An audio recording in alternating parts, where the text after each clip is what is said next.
Aleluias. Neemias capítulo 6, versículo 1. Aquele que achou, diga amém. Obrigado, tá, filho?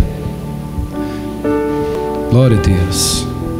Diz assim o texto: quando Sambalate, Tobias, Gesem, o árabe, e o restante dos nossos inimigos souberam que eu havia reconstruído o muro e que não havia fechado nenhuma brecha, embora até então eu ainda não tivesse colocado portas nos seus lugares.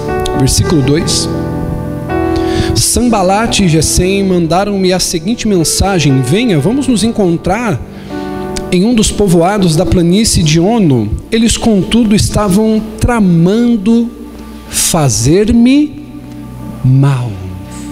Por isso enviei mensageiros com a resposta: estou executando um grande e não posso. Por que parar? Olha só a resposta de Neemias para esses camaradas: por que parar a obra? Ou, em outras palavras, contextualizando para os dias de hoje, por que parar o que eu estou fazendo para ir me encontrar com vocês? Eles me mandaram 4 vezes a mesma, e em todas elas eu dei a mesma resposta. Ou seja, eles insistiram por 5 vezes, e ele deu a mesma resposta. Olha só, então na 5ª vez, Sambalate mandou um dos seus homens de confiança com a mesma mensagem. Ele tinha na mão uma carta aberta, e estava escrito nessa carta aberta: dizem entre as nações em Gesem que é verdade que você e os judeus estão tramando uma revolta e que por isso estão reconstruindo o muro. Além do mais, conforme dizem, você está na iminência de se tornar rei deles. Olha só, até nomeou profetas para fazerem a Jerusalém a seguinte proclamação ao seu respeito: há um rei em Judá. Ora, essa informação será levada ao rei, por isso vamos conversar. Ou seja, ele insistiu a 6ª vez. Eu lhe mandei essa resposta: nada disso do que você diz está acontecendo, é pura invenção da sua cabeça. Versículo 9, eu quero que você leia comigo aqui no telão, bem alto e bem forte, para a gente poder encerrar. 1, 2, 3. Estavam todos...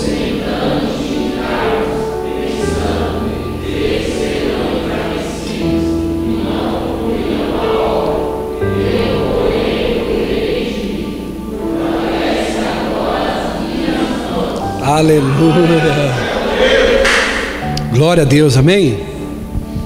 Queridos, eu quero falar com você nessa noite sobre como permanecer focado, como permanecer aplicado e não se distrair com as coisas dessa vida.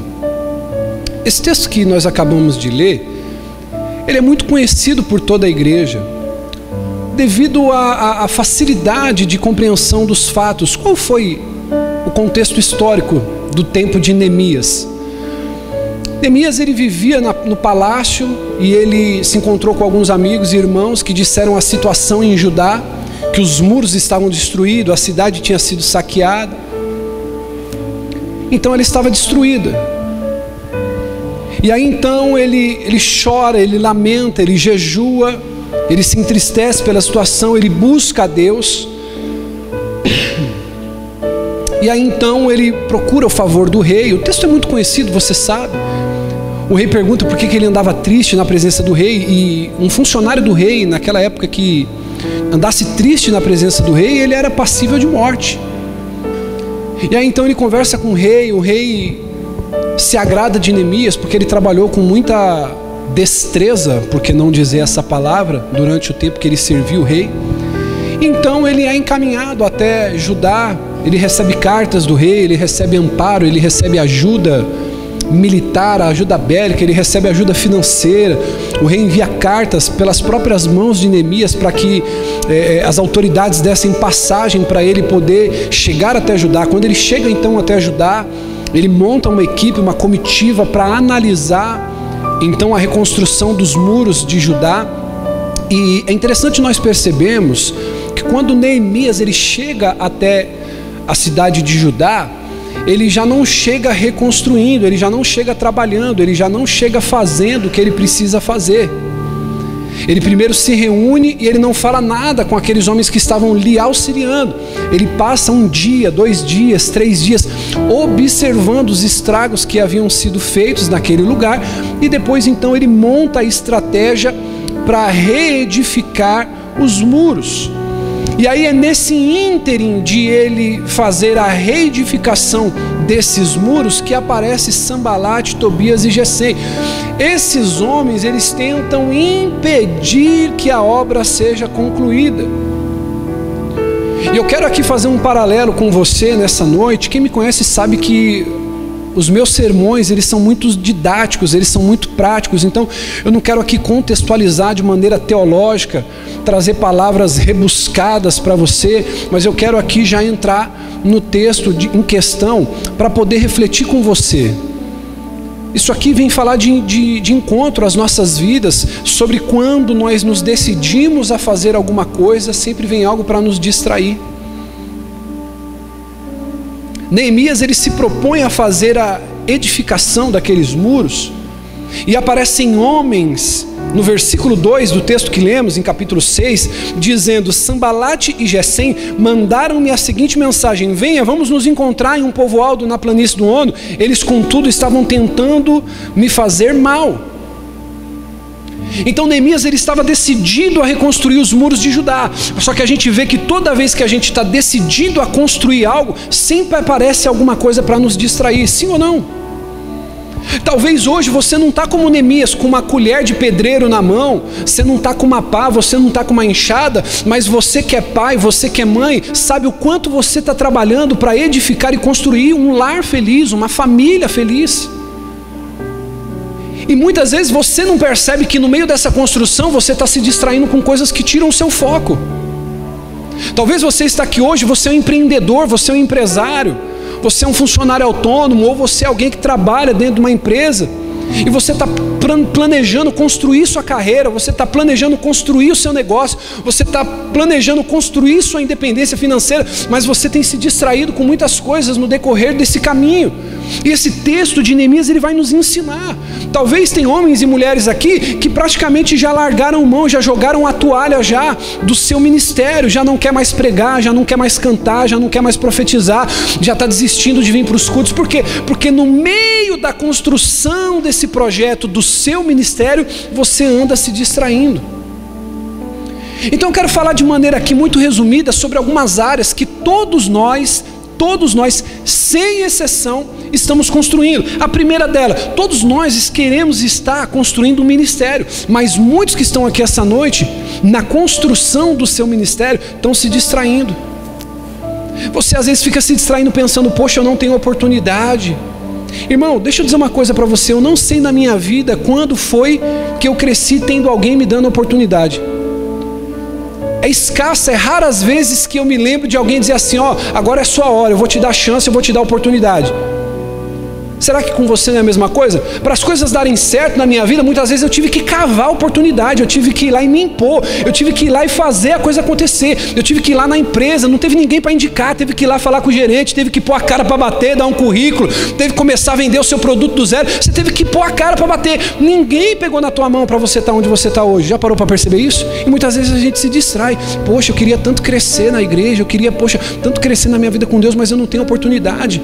Eu lembro de uma época da minha vida, irmãos, que a minha esposa até brincou comigo. Ela falou: meu amor, você vai ficar gravando vídeo no YouTube aí, passando vergonha. Mas ninguém me chamava para pregar, irmão. Eu não tinha oportunidade na igreja, onde eu era ovelha, comecinho do meu ministério, eu nem era pastor ainda, eu era presbítero. Eu tinha um desejo de pregar, eu tinha um desejo de falar do amor de Deus, mas ninguém me dava oportunidade. Eu comecei a fazer uma série de vídeos, irmão. Coloquei uma câmera lá em cima de um monte de caixa e falei: ninguém me dá uma oportunidade, mas eu vou cavar minha oportunidade. Aí às vezes tinha 15 visualização, 20. Eu falei assim: já tem um rebanho aí, aleluia. Então eu não posso ficar me distraindo com esse tipo de coisa. Ah, eu não tenho oportunidade. Pessoas que na igreja tem tudo. Posso falar isso aqui? Isso aqui é muito poderoso. Pelo menos aqui, querido, eu percebo que tem pessoas que tinham tudo para crescer, tudo para arrebentar, tudo para ser um líder de sucesso, mas a pessoa ela sempre está envolvida em conversa que não edifica. está sempre envolvido numa conversa paralela, sabe, ali depois do culto, uma coisinha aqui, ou antes do culto um negócio ali, um grupinho de WhatsApp ali, uma conversinha ali, e a pessoa, ela não constrói, ela não edifica o seu ministério. Por quê? Porque ela fica se distraindo. Ela está com um fofoqueiro ali, está com um futriqueiro ali, está com outro leproso ali, a vida espiritual dela não cresce.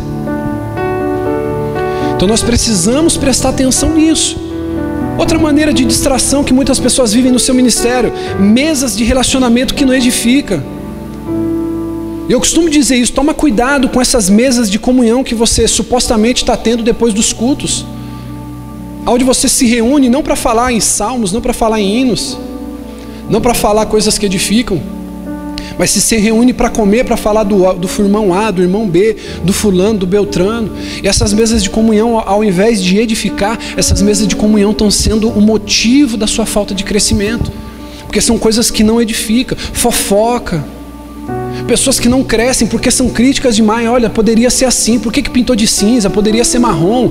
Olha, por que a luz é amarela? Podia ser branca. Olha, mas por que não prega de gravata? Por que prega com a camisa aberta? A pessoa é crítica demais. Ela não vem para entregar um culto a Deus. Ela vem como um consumidor da Starbucks e diz assim: hoje o meu café não está do jeito que eu quero.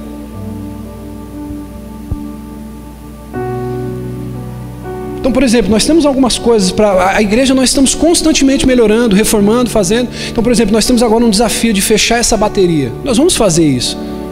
Aí tem pessoa que às vezes vem: poxa, bispo, olha, e a gente conversa com o baterista aqui, irmão, se ele não se converte, a culpa não é do pastor, diga aleluia. É o baterista que tem que se converter. A gente fala: ó, pega leve nesse negócio aí, mas ele bate. Aí tem pessoa que às vezes vem e ela deixa de receber o culto porque ela fala assim: poxa, mas o som estava alto demais. Poxa, o bispo era pentecostal, o bispo era profético, agora ele está mais numa linha fria, ele está meio batistão, meio teologicão. Não, não é, querido. Um pastor, ele precisa profetizar, ele precisa falar em línguas, ele precisa ensinar.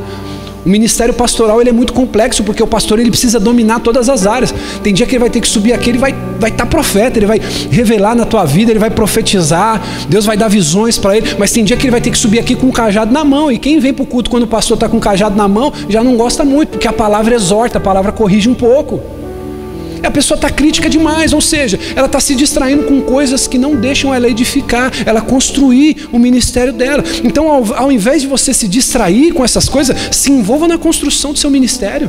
Para de ficar olhando para a direita, para de ficar olhando para a esquerda e dizer assim: cara, Deus me chamou para varrer o chão, eu quero ver a próxima pessoa que entrar. Eu sempre tive esse desafio comigo mesmo. Eu sempre pensava na pessoa que me substituiria. Eu sempre gostei de deixar esse rastro, deixar a pessoa que vai me substituir lenhada. Por quê? Porque aquilo que eu fazer, eu vou fazer o melhor. Então eu não me comparo com ninguém. Ah, bispo, poxa, lá na Batista estão fazendo assim, lá na Sarando está assim. Irmão, se for para eu ficar me comparando com alguém, eu vou sofrer. Porque às vezes essa igreja que você está falando, que você está nos comparando, tem 10 anos, 15 anos, 20 anos, ou é uma igreja rica, ou uma igreja que não é. Eu não sei. E se for para eu fazer conforme a Batista está fazendo, a Universal, ou essas outras igrejas, é melhor fechar aqui e a gente ir se auxiliar lá. Então não tem sentido, irmão. Nós temos que trabalhar para construir aquilo que Deus nos chamou para fazer. Diga amém por isso. Então quantos estão aqui tentando construir uma família na rocha, mas estão se distraindo? Talvez você está hoje aqui, você é casado. Isso aqui não é um culto de casais, mas eu quero abordar um pouquinho de maneira resumida em cada área. Então pegamos aqui a sua área ministerial. Por exemplo, pessoas querem edificar, construir uma família, mas o marido olha demais para o defeito da esposa, a esposa olha demais para o defeito do marido. Talvez você está aqui hoje e tem uma palavra de Deus para Deus transformar o seu casamento. Qual que é a palavra? Para de olhar para o defeito do teu marido, da tua esposa, começa a olhar um pouco mais para você. Pessoas que querem edificar, construir uma família, mas perde tempo demais brigando. Eu vou ter que falar isso aqui. Posso falar isso aqui? Só os casados aí, levanta a mão. Não, de maneira tímida não, levanta a mão aí, levanta a mão. Deixa eu fazer uma pergunta aqui para os casados. Qual foi a última vez que você beijou a tua mulher de língua? O teu marido de língua? De língua, eu estou falando língua com língua, aquela coisa gostosa, bactéria com bactéria, parasita com parasita. A gente tem uma força, uma violência para poder discutir, para poder brigar, mas às vezes não tem essa mesma virilidade, essa força na hora do sexo, na hora do prazer, na hora do amor. Você lembra quando você conheceu a tua esposa, teu namorado? Olha para ela aí, olha para ela aí, olha para o teu namorado, para a tua namorada. Você que é casado, viu? Você que não é casado e olhar com essa cara aí, você já denunciou agora, hein? Irmão, lembra quando você conheceu a tua esposa, o primeiro beijo? Você quase mergulhou lá dentro, irmão, no âmago dela, no esôfago dela.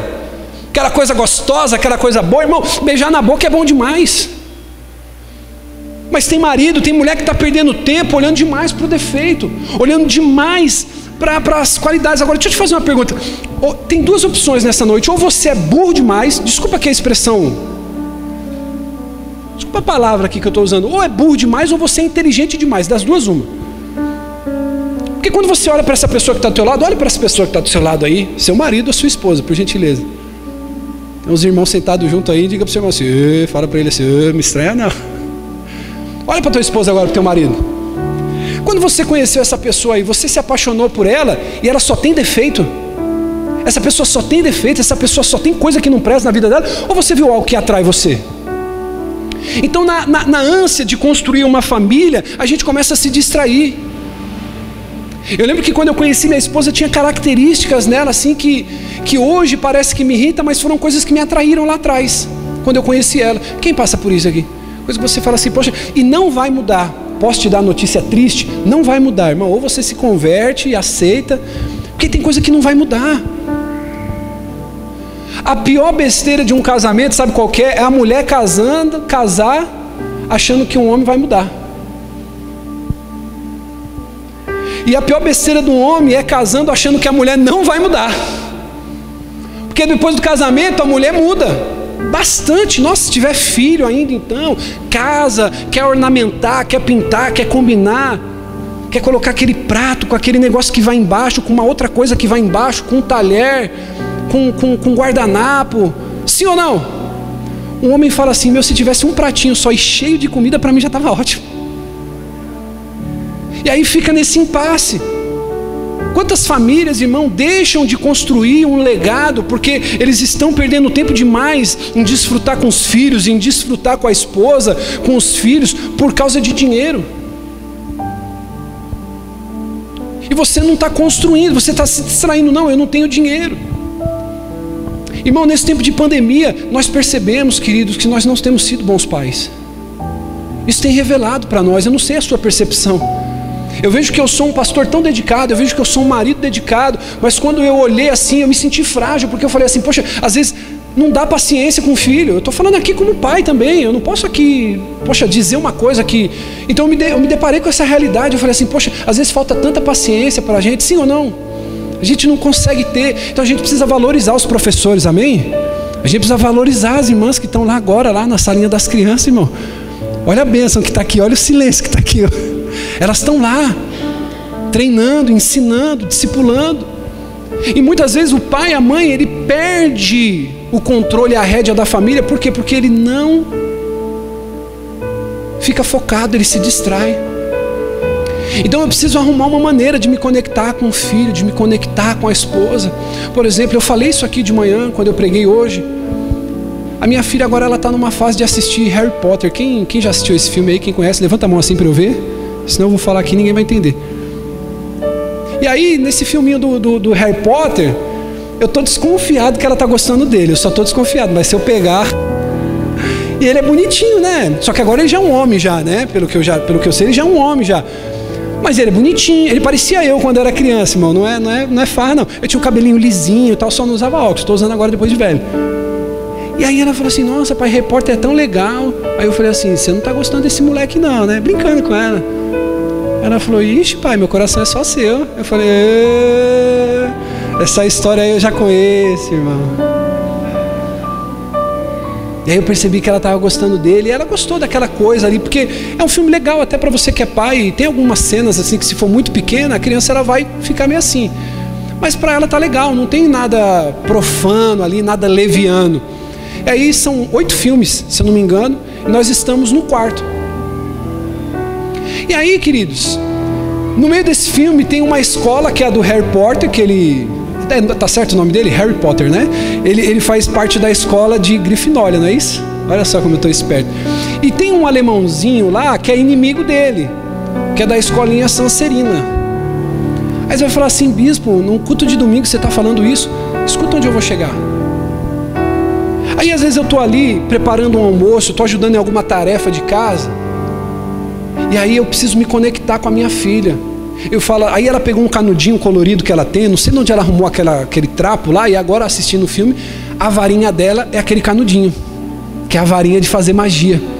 E aí eu quero achar uma colher, eu quero achar uma faca, eu sei onde está, mas eu falo assim: filha, eu não sei onde que está tal coisa, usa a sua varinha. E a hora de fazer a comida, a hora de lavar uma louça, a hora de fazer uma tarefa de casa, vira uma brincadeira. Eu estou me conectando com meu filho, eu estou construindo uma família, eu estou construindo um legado dentro de casa, e eu não preciso de R$1 para isso.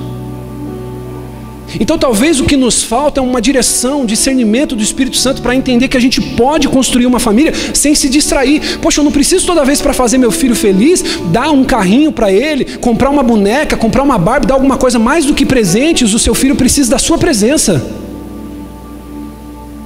Você pode dar glória a Deus e aleluia aqui, viu? Mais do que presentes, o teu filho quer a sua presença. Então quantos pais estão se perdendo, se distraindo com isso? Fala: não, irmão, às vezes você pode dar o presente mais caro para o teu filho. Pode guardar isso que eu estou falando, principalmente aqui, Nath, Ketri, os papaizinhos aí, mamãe de plantão, a Ariana, ela já está treinada, né? Mas quando nasce a gente volta a ficar bobo de novo, né? Você pode dar para sua filha, para o seu filho, um presente lá, um carrinho, ó, esse carrinho aqui, aquelas bebês, né, irmão? Reborn, aquelas bebezinhas Baby Alive. Você dá, irmão, primeiro dia, segundo dia, terceiro dia, daqui a pouco o filho está como? Ô pai, você nem fica comigo. Ô mãe, você nem me dá atenção. Sim ou não? Porque não importa, para ele aquilo ser caro ou não ser, não quer dizer nada. O que importa é a presença, não é o presente. Quantas famílias estão se acabando porque ao invés do marido, da esposa construir, eles estão se distraindo, trabalhando demais e não tem tempo para edificar a casa. Você tem tempo demais para fazer hora extra, para trabalhar. Então, por que nós estamos falando aqui sobre ter foco, não se distrair? Porque você percebe, irmãos, área espiritual, ministerial, área familiar, quantas coisas no meio do caminho vão nos distraindo e a gente não edifica, a gente não cresce. Eu já falei isso aqui, eu quero ensinar você mais uma vez, abordando essa área familiar. Irmão, como todo casal, eu e minha esposa, nós temos problemas. Eu já subi aqui para pregar, brigado com ela, da gente ter se estranhado, da gente ter vindo até o culto, ela querendo de um jeito, eu querendo do outro. Alguém se identifica? Ela querendo o doce, eu querendo o azedo, ela querendo de uma maneira, eu querendo de outra. Eu tenho que subir para pregar, é horrível, mas eu preciso fazer. Agora, eu quero dar aqui para você uma dica. O meu casamento, depois que a gente fez isso, a gente teve um crescimento exponencial de 70%, 80%, é muita coisa.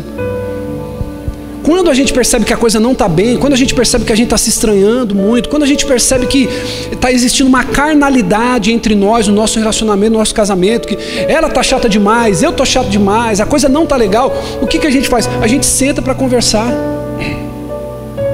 Ela senta de frente para mim, sem o celular, sem os filhos. Eu já ensinei isso aqui. E a gente conversa, ela diz como ela está se sentindo. E eu tenho que ouvir, diga aleluia. Eu já quero antecipar para os homens aqui que, segundo minhas experiências, a gente sempre sai perdendo no tempo. Isso aí não tem como. Porque a mulher quer falar. Às vezes quer falar, irmão, minha experiência como pastor. Às vezes você fica trancado 40 minutos com uma pessoa na sala pastoral. A pessoa, não, pastor, porque está assim, porque está assado. Ô bispo, minha vida está desse jeito. Ah, bispo, eu não vou perdoar, porque aquele infeliz, porque não sei o quê, porque o meu patrão, não sei o quê. A pessoa fala. Passa 40 minutos, querido, nós vamos orar por você, Deus vai te dar vitória. Aí você faz uma oração assim: ô bispo, o senhor é o melhor pastor do mundo, bispo, obrigado. Você não falou nada, a pessoa só desabafou. Sim ou não? Então, essa estratégia, querido, ela pode funcionar muito para você. Uma pessoa que você ama, não só a esposa, mas a pessoa sentar e dizer assim: olha, eu estou me sentindo dessa maneira. Eu vou sentar, eu vou falar. E outra, o combinado é o quê? Eu não posso interromper. Por mais que eu não concorde, eu não estou ali para concordar com ela, eu estou ali para ouvir o que ela tem para dizer, como ela está se sentindo. Aí eu pergunto para você, imagina você passar meia hora, 40 minutos, 1 hora, como já aconteceu comigo, ouvindo a tua esposa. Irmão, e você aqui trabalhando por dentro assim, por que eu fui combinar isso? Mas você está ouvindo. E o que é o combinado? Fala assim, ela precisa pôr para fora como está se sentindo. E eu vou ouvir, eu não vou interromper, eu não vou argumentar, eu não vou dizer. Porque o importante não é quem está certo ou quem está errado. O importante é como o outro está se sentindo.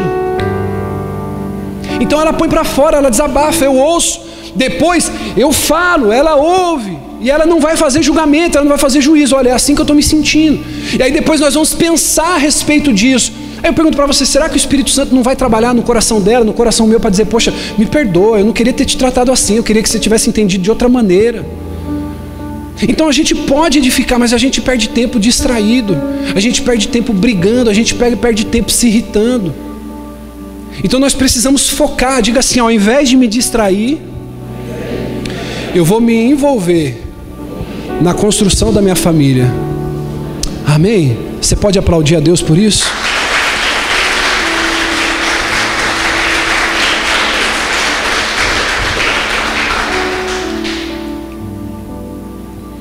Para a gente poder aqui finalizar, ministério, família e negócios.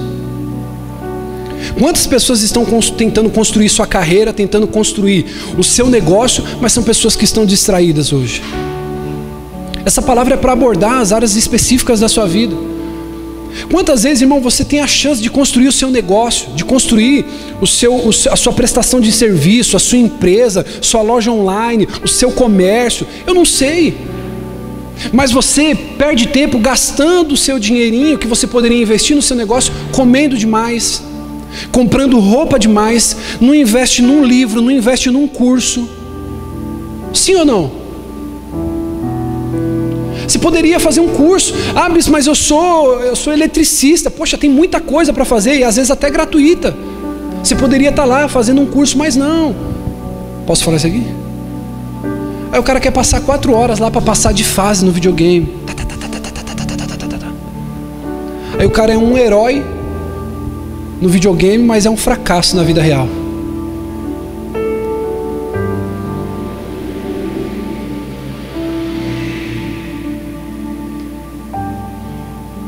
A gente precisa entender que para a gente poder edificar, para a gente construir algo sólido em nossas vidas, nós temos que pagar um preço. Irmão, eu vou dizer uma coisa para você, a maioria das pessoas que eu conheço que voltam a trabalhar para os outros, que tinham o seu próprio negócio, não é porque elas deixaram de fazer o que é certo, não é porque não tinham talento, é porque não eram focadas, não eram compromissadas com o seu próprio sucesso. Eu posso falar isso aqui, sim ou não? Eu fico pensando, não vai ter jeito, você vai ter que trabalhar, sendo rico, sendo pobre, irmão. Não tem uma pessoa que não trabalhe. Aí eu fico pensando e olhando para algumas pessoas, essa pessoa não se dedica 8 horas no seu próprio negócio, ela não lê um livro durante 2 horas para melhorar no seu negócio, mas ela fica trancada dentro de uma empresa 12, 10 para trabalhar para alguém. Então, poxa, eu preciso refletir sobre isso, eu tenho que ter foco. Eu posso falar isso aqui? Eu sei que você ama a minha vida. Quem aqui me tem como homem de Deus, ama a minha vida, fala, pastor, eu sou homem de Deus, bispo, você é uma bênção. Mas, irmão, se abrir uma igreja aqui, que o pastor pregar uma palavra melhor e cuidar melhor da igreja, você me deixa, filho, vai para lá. Você deixa e vai para lá. Bispo, por quê? Porque tem alguém fazendo melhor. Diga, tem alguém fazendo melhor. Aí você vai pensar o seguinte, fala, pô, Deus está aqui e Deus está lá, então, pô, lá eu vou ficar mais confortável e tendo Deus do mesmo jeito. Sim ou não? Então eu preciso entender que eu tenho que pagar um preço para edificar. Então quantas vezes, irmão, você está gastando dinheiro demais com roupa, com comida, com passeio, com coisa que não edifica? Você podia ter feito um curso para se aperfeiçoar, para ganhar mais, mas você está distraído. Às vezes o camarada tem lá um videogame de 3 mil, 4 mil reais, irmão. Aí você vai olhar, pergunta se ele tem uma biblioteca. Não tem coragem de pagar 100 reais num livro, mas paga 4 mil num videogame.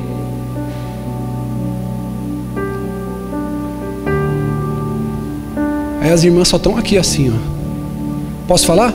Aí às vezes a irmã tem uma geladeira de 5 mil de inox lá, mas ela também não faz um cursinho para aprender a fazer uma unha, para poder ajudar o marido, para poder saber fazer uma escova, fazer alguma coisa para poder ajudar na renda da casa. Mas está lá a geladeira de inox. Esfolou o marido para fazer lá em 14 vezes nas Casas Bahia.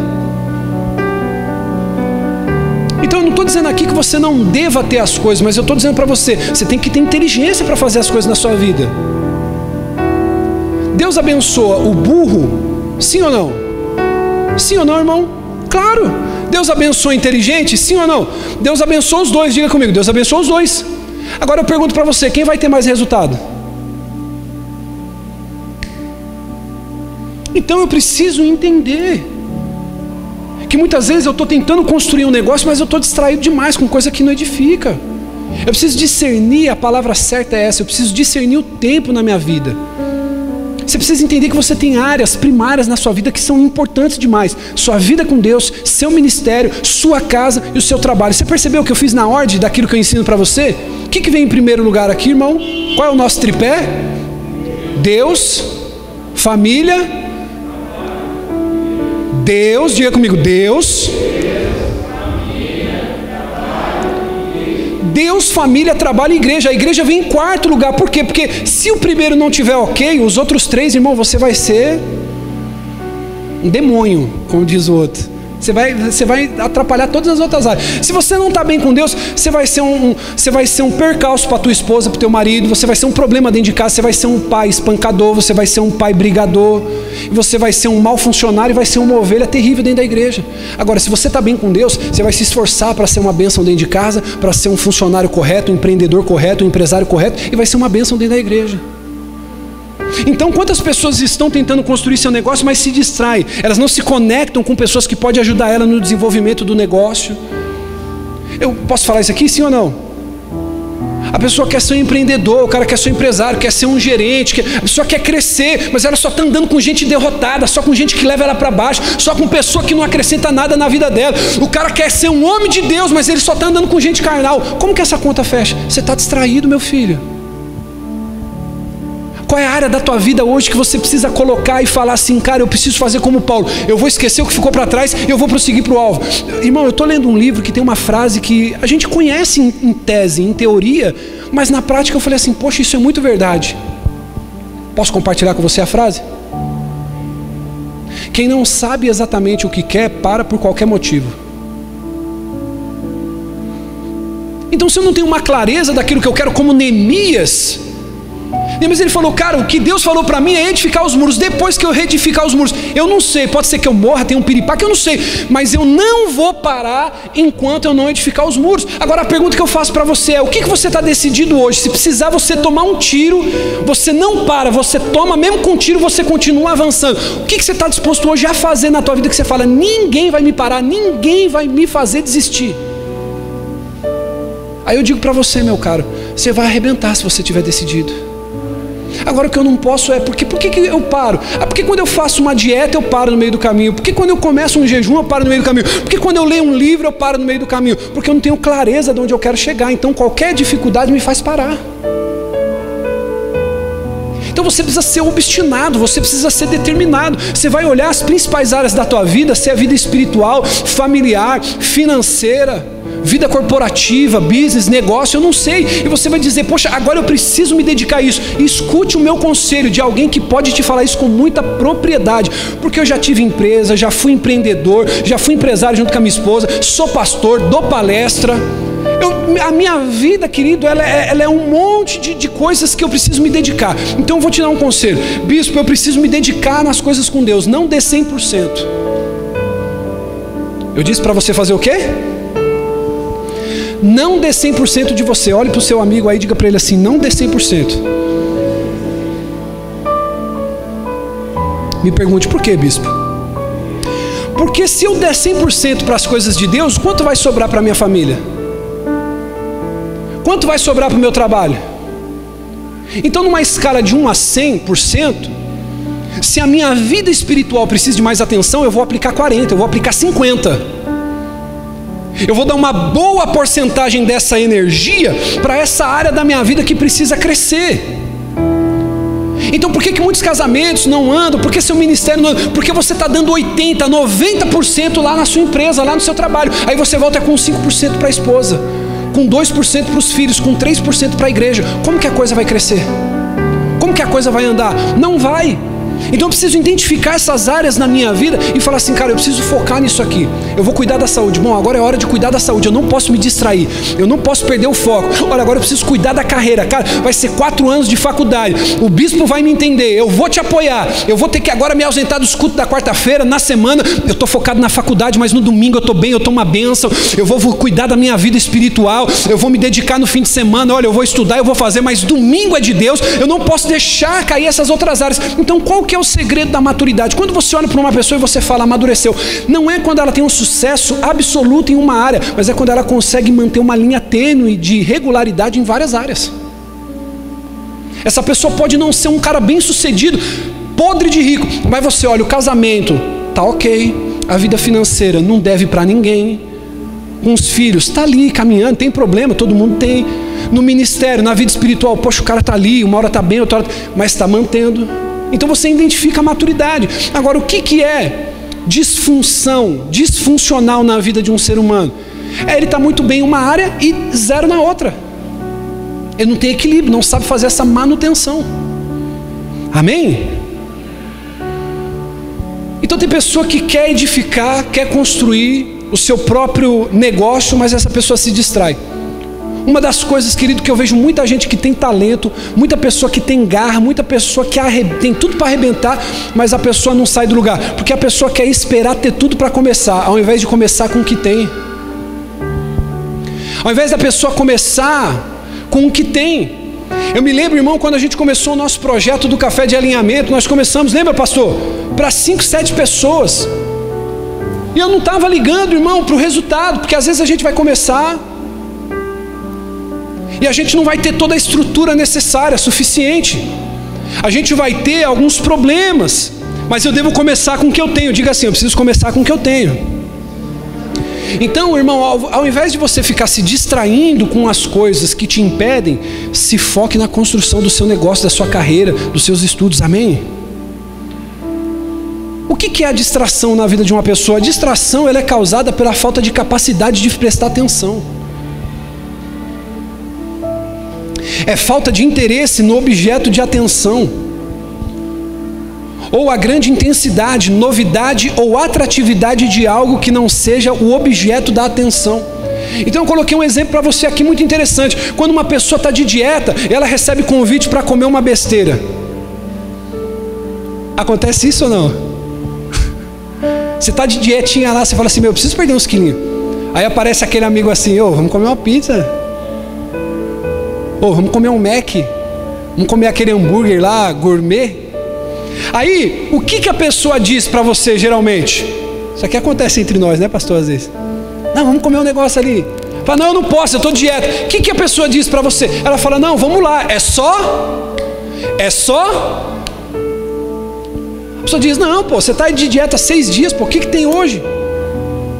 Vamos lá, só hoje você pode. Ou a pessoa diz assim, pô, você merece, você está comendo folha aí a semana inteira, está nessa dieta, nesse jejum intermitente aí, você merece. Mas deixa eu falar uma coisa para você, a questão não é se você pode ou não pode, se você merece ou se você não merece. A questão é o propósito que você tem com a dieta. Sim ou não, meu irmão? A questão não é o que você pode ou não, se você merece ou não. A questão é o que você fez um propósito, você tem que cumprir esse propósito de maneira eficiente, de maneira focada. Neemias capítulo 6, versículo 3, Neemias deixa muito claro esse foco que ele tinha. Ele diz assim, estou executando um grande projeto e não posso descer. Irmão, quantas vezes você está ali focado numa planilha financeira, tentando fazer suas contas, ou tá tudo bem, tá todo mundo vivo lá? Porque eu até assustei, saiu umas irmãs aqui, né? Tá tudo jóia? Diga glória a Deus. Está viva nossas crianças. Você está ali, irmão, numa planilha, você está fazendo as contas, poxa, eu estou devendo, bispo, ou senão eu estou fazendo um projeto, eu estou pensando em algo no futuro. Aí toca uma mensagem. Já aconteceu com você? Aí toca a mensagem. Tem algumas pessoas que eu já não atendo, irmão, porque dependendo do horário eu já sei que é piada, eu já sei que é meme.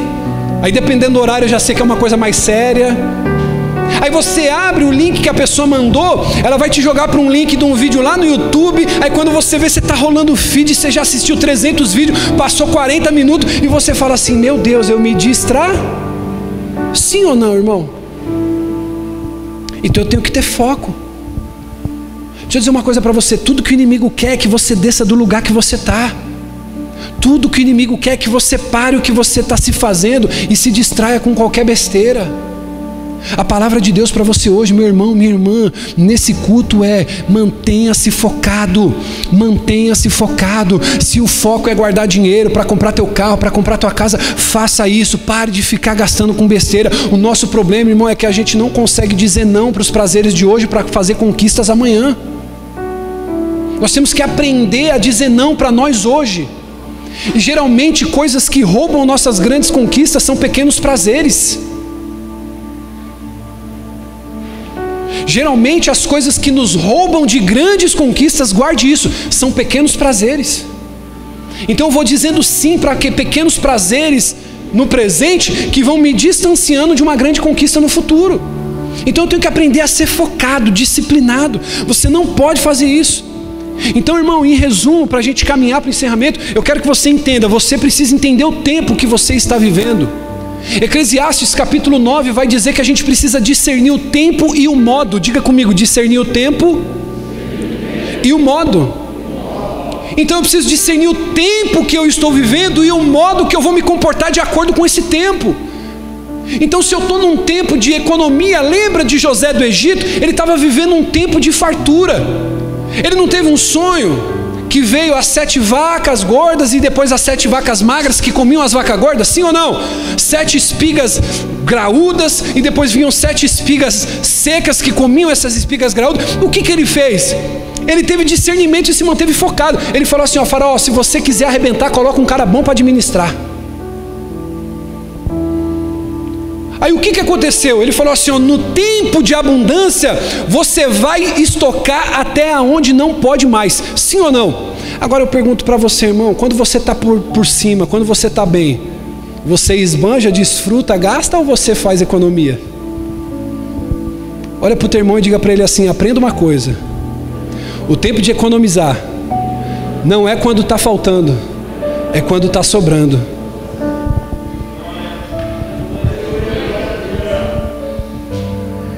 A pessoa pegou uma rescisão na empresa, pegou um dinheiro: bispo, eu estou com uma grana, quantas pessoas eu preciso orientar aqui, quantas eu preciso ensinar?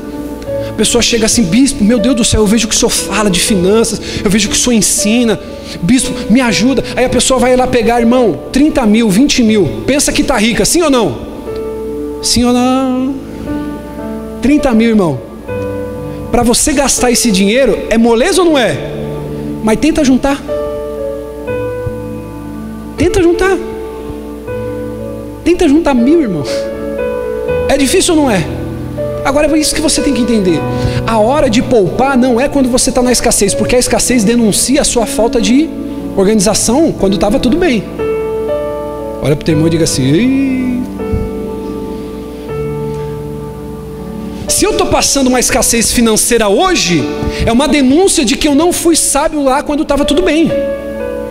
O tempo de poupar não é agora: ah, agora tá, pô, bispo, eu estou em crise, está tudo dando errado, eu tenho que poupar. Não, agora você tem que pedir uma intervenção divina, porque você devia ter poupado lá atrás, quando você estava bem. Então José, o que ele fez? Ele poupou demais.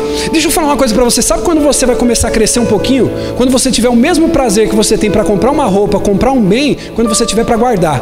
Quando você fala assim: nossa, esse mês eu consegui guardar R$300. Eu não comprei um sapato, não comprei uma bolsa, eu não comprei um jogo de videogame, eu guardei. Quando você sentir esse prazer, essa coisa gostosa, você fala: poxa, eu estou poupando, eu estou pensando a longo prazo. As coisas começam a mudar um pouco. Amém? Então diga comigo: eu preciso discernir o tempo que eu estou vivendo. Se é o tempo de se dedicar à família, se dedique. Se é tempo de se dedicar ao trabalho, se dedique. Se é tempo de se dedicar ao ministério, se dedique. À igreja, se dedique. E dê o máximo de si nesse momento da sua vida. Eu me lembro, irmão, quando a gente estava no período de mudança, que a gente teve que sair daqui para mudar para a casa atual que a gente está, eu não pude me envolver com grandes coisas dentro da igreja. Eu falei: eu preciso manter só a igreja funcionando. Eu não vou conseguir me dedicar de maneira profunda a criar grandes sermões, a criar conteúdos para a igreja. Eu falei assim, eu preciso pelo menos manter a coisa funcionando, porque agora eu preciso me dedicar à minha casa. Preciso me dedicar à mudança, eu preciso fazer sim ou não, irmão? E aí depois que eu mudei, depois que eu me instalei, depois que eu vi que minha esposa estava satisfeita, tinha passado aquela coisa da mudança, eu falei, agora nós temos que voltar. Aí foi quando a gente aplicou os pisos em janeiro, foi quando a gente instalou os ar-condicionado, foi quando a gente começou a mexer. Aí depois a gente terminou isso em fevereiro, esperamos passar março, esperamos passar abril, estamos agora em maio, e agora no finalzinho de maio, começo de junho, nós vamos retomar as obras. Diga comigo, discernir o tempo que eu estou vivendo. Senão eu fico me distraindo com várias coisas. Irmão, quem faz de tudo não é bom em nada. Ou eu estou falando alguma besteira aqui? Quem é bom em muita coisa não sabe fazer nada bem. Então por isso que vai ter horas que você vai ter que se dedicar.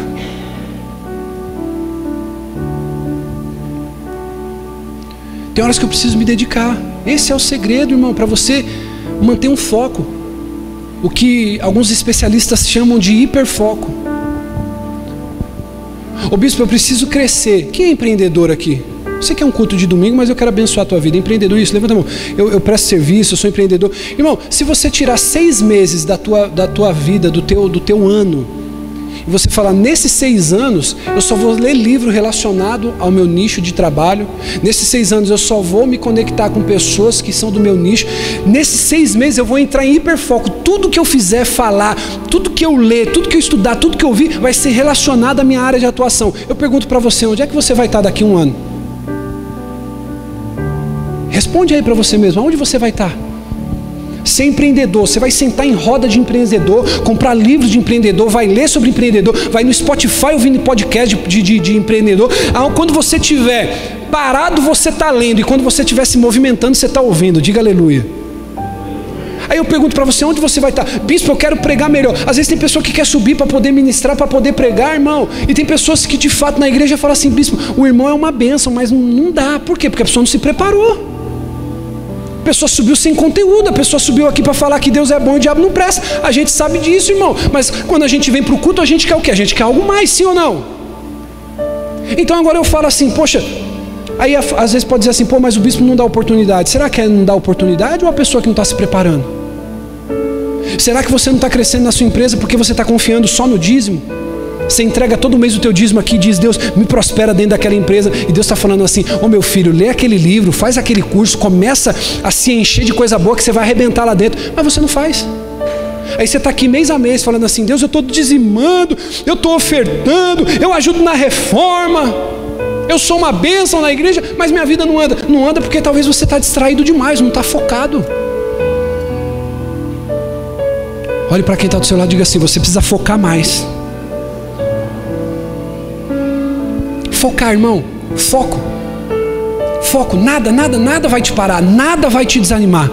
Quando você tomar a decisão, irmão, ninguém vai te parar. Aponte o dedo para o seu irmão e diga isso aí, profetizando a vida dele assim, ninguém vai te parar. Aponte para ele, diga assim com a cara séria, diga, ninguém vai te parar. Porque a partir de hoje, você vai sair daqui focado. Aí diga para ele agora, apontando o dedo para ele assim, agora diga para ele assim, imagina você focado. Diga para ele, imagina você determinado e cheio de fé no Deus que você serve.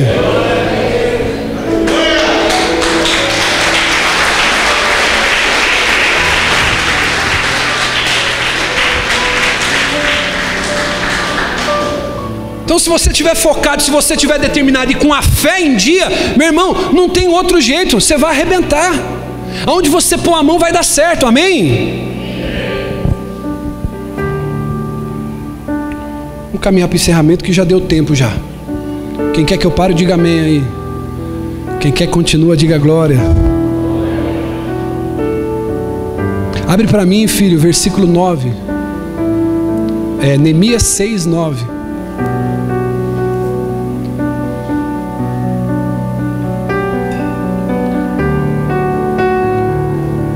Irmão, quando você vê que o nosso irmão estiver tirando foto, você não precisa fingir pose de adoração, mas também não fica com a cara carrancuda não, que você vai para a internet, viu?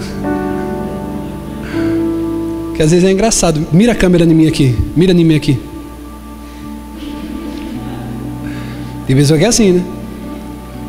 Não precisa fazer, mas você vai sair lá, irmão. Então sorria, seja espontâneo. Vai, filho, mira aí no povo aí. Vai pegar a foto dos carrancudos agora, isso. Deixa eu ver quem está sorrindo aí. Versículo 9. Estavam todos tentando intimidar-nos, pensando, eles serão enfraquecidos e não concluirão a obra. É isso que o diabo quer fazer constantemente contra você. Ele quer se opor a você, ele quer distrair você, para enfraquecer a sua fé, para você não concluir a obra que Deus te chamou para concluir, para você não ir com o seu casamento até que a morte o separe. O diabo quer fazer isso, ele quer enfraquecer a sua fé. Mas diga para o seu irmão assim: você não vai parar, você vai sair daqui focado e determinado. Aí olha só a oração de Neemias, eu achei interessante isso. Eu, porém, orei pedindo: fortalece agora. Faz assim, olha para suas mãos. Eu queria que você olhasse para suas mãos, é importante você fazer isso. Olhe para suas mãos agora. A sua mão é a principal ferramenta que você tem para servir e para trabalhar. Quando Jesus estava no templo, no meio do culto, ele chamou um homem com a mão mirrada. Ele chamou para o meio de todos e disse assim: deixa eu ver a sua mão. Em seguida, o que ele fez? Ele curou a mão do homem. Eu já disse isso aqui em palestra já para pastores, líderes, e eu quero dizer para você: uma das coisas que Deus mais observa na vida de um homem depois do coração é as mãos. Davi foi o homem segundo coração de Deus, porque quando Deus escolheu Davi, Deus não escolheu ele por capacidade ou habilidade, Deus escolheu Davi pelo... Agora observe, a coisa que Deus mais observa depois do coração é o quê? Davi queria construir um templo para Deus. O que Deus falou para ele? Você não, porque sua mão...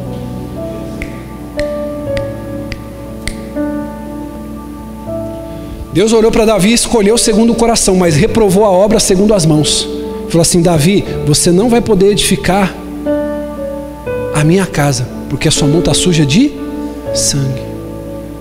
A coisa que Deus mais observa no ser humano após o coração é as mãos.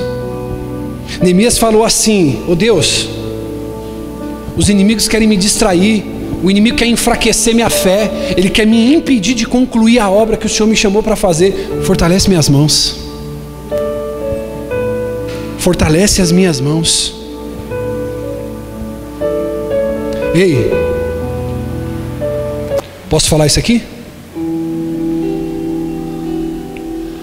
Todos nós que morrermos, Diaconisa Nath, quando ressuscitarmos para o Senhor, nós seremos transformados, aleluia.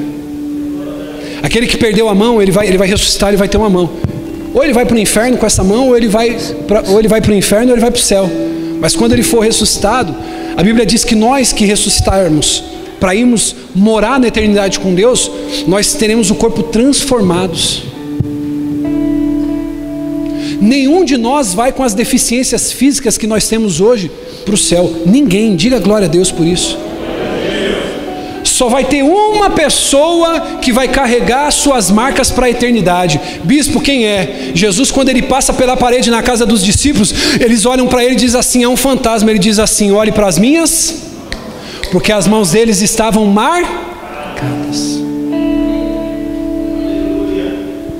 Sabe por que estava marcada?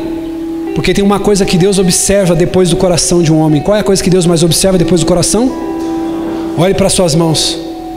E eu pergunto para você nessa noite, encerro aqui e te peço para se colocar de pé. Quais as marcas que tem na sua mão?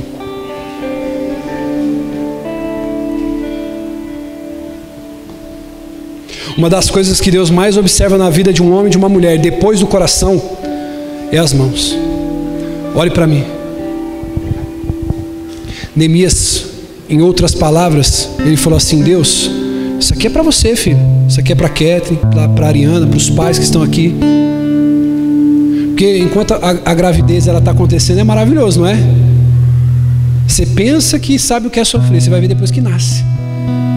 Aí às vezes uma pessoa desavisada diz: está repreendido em nome de Jesus. Irmão, a primeira queda, o primeiro joelhinho ralado, nosso coração sangra por dentro, eles continuam brincando, já sim ou não? Nós temos que pedir mãos fortalecidas para Deus. Deus vai fortalecer a tua mão para você crescer no teu negócio. Deus vai fortalecer a tua mão para você crescer no teu casamento. Deus nessa noite vai fortalecer a tua mão para você não perder a rédea do casamento, não perder a rédea com os filhos, não perder a rédea financeira. Olhe para as suas mãos e diga assim: Deus, fortalece as minhas mãos. Vai passar muitos dígitos por ela, vai passar muito dinheiro pelas minhas mãos. Eu não vou perder as oportunidades. Todo o dinheiro que vier às minhas mãos, Deus, fortalece as minhas mãos, porque eu vou usar esse dinheiro com sabedoria. Eu não vou andar duro, não vou andar quebrado, não vou andar na miséria, mas eu vou andar debaixo de bênção, porque essa noite o Senhor vai fortalecer minhas mãos. Aquilo que eu me propor a começar, eu vou terminar. Aquilo que eu me propor a começar, eu vou terminar. É igual o testemunho do rapaz que me procurou. Ele falou: bispo, eu vim nessa igreja há 8 meses atrás, eu decidi ficar aqui, não só porque o senhor prega bem, não só porque eu gostei, mas há quase 1 ano atrás, 8 meses atrás, quando eu vim, não tinha piso, não tinha ar, faltava muita coisa na igreja. Eu vi o senhor se levantando, pedindo ajuda do povo, falando o que ia ter. Aí depois de 8 meses, 1 ano, eu venho para a igreja, eu olho, a igreja está com piso, está com ar-condicionado. Aí ele diz para mim assim: bispo, além de estar diante de um homem de Deus, eu estou diante de alguém determinado. É assim que tem que ser na sua vida, meu irmão. Você tem que se determinar a fazer. Não importa se você vai apanhar no meio do caminho, se vão te deixar no meio do caminho, se você vai estar sozinho no meio do caminho, você vai chegar até o final. Olha para 2 ou 3 pessoas, diga para elas assim: eu te vejo no final, te vejo no topo.